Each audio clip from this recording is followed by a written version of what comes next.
एक दिन एक गांव में भूत आता है। देखता है कि सभी गांव वाले बहुत गरीब हैं।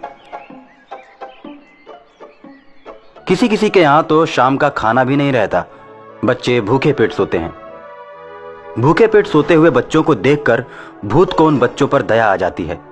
वो सोचता है, क्यों ना मैं इनकी परेशानी को दूर कर दूं। हो सकता है अच्छे कर्म करने से मुझे भी भूत के जीवन से मुक्ति मिल जाए। ये सोचकर भूत हवा में उड़ने लगता है और गांव में पैसों की बारिश शुरू करने लगता है। गांव में पैसे बरसते हुए देखकर गांव के सभी लोग खुश हो जाते हैं और पैसे लूटने लगते हैं। गांव वाले बहुत सारा पैसा लूटते हैं। गांव वालों के घरों की छत पर भी पैसे ही पैसे होते हैं, आंगन में भी पैसे होते हैं। भूत पूरे गांव को अमीर बना देता है। गांव सुखी हो जाता है।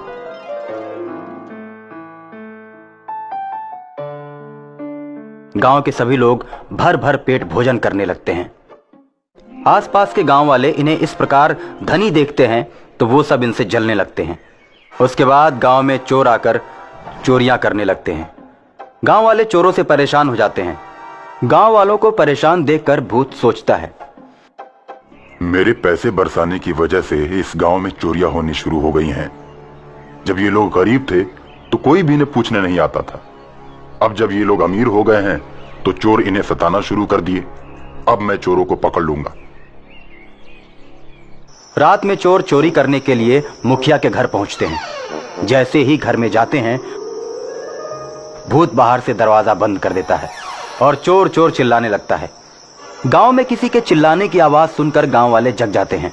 चोर चोर चिल्लाने की आवाज मुखिया के घर की तरफ से आ रही थी और लोग दौड़कर मुखिया के घर की तरफ जाते हैं। मुखिया का भी पूरा परिवार जग जाता है।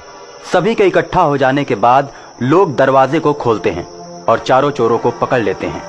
चारों चोरों को पकड़कर लोग खूब मारते हैं और मारने के बाद चोरों को ले जाकर पुलिस के हवाले कर देते हैं। पुलिस भी चोरों को खूब मारती है और जेल में बंद कर देती है। उसके बाद गांव में चोरी की घटनाएं बंद हो जाती हैं। भूत गांव वालों को खुशहाल देखकर बहुत ही खुश होता है और गांव वाले सोचते हैं, आखिर पैसा बरसाने के पीछे किसका हाथ है? चोरों के आने के बाद दरवाजे पर कुंडी किसने लगाया? इन सब बातों पर मुखिया के साथ गांव के लोग चौपाल पर विचार करते हैं। दरवाजे पर कुंडी तो मेरे परिवार के किसी सदस्य ने नहीं लगाया। मुझे तो लगता है कि कोई अदृश्य शक्ति हमारे पूरे गांव की मदद कर रही है। हमें उस शक्ति की पूजा करनी चाहिए, चाहे वो जैसी भी हो, जिस रूप में हो। वो हम लोगों का भला सोचती है। हाँ, आखिर उस अदृश्य शक्ति के बारे में हम लोगों को कैसे पता चलेगा? लोग अभी बात कर ही रहे होते हैं कि भूत प्रकट हो जाता है और कहता है, मैं इसी गांव में रहने वाले रामदीन का लड़का हूं। कुछ वर्षों पहले स्कूल से आते समय एक प्रेत ने आम के बगीचे में मुझे मार दिया था। उसके बाद मैं भूत बन गया। मैं हमेशा अपने गांव के भले की बात सोचता हूं और गांव में मैंने ही पैसे बरसाए हैं।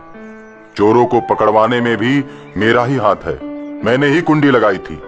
वो अदृश्य आत्मा जिसके बारे में तुम लोग चर्चा कर रहे हो, वो मैं ही हूं। भूत के मुंह से ऐसी बातें सुनकर सभी भूत का पांव पकड़ लेते हैं और उसकी आत्मा की मुक्ति के लिए बहुत बड़े यज्ञ का आयोजन करते हैं। बहुत से विद्वानों को बुलाकर मंत्र द्वारा उसकी आत्मा को मुक्त करवा देते हैं और भूत खुशी खुशी सदा के लिए ईश्वर के पास चला जाता है।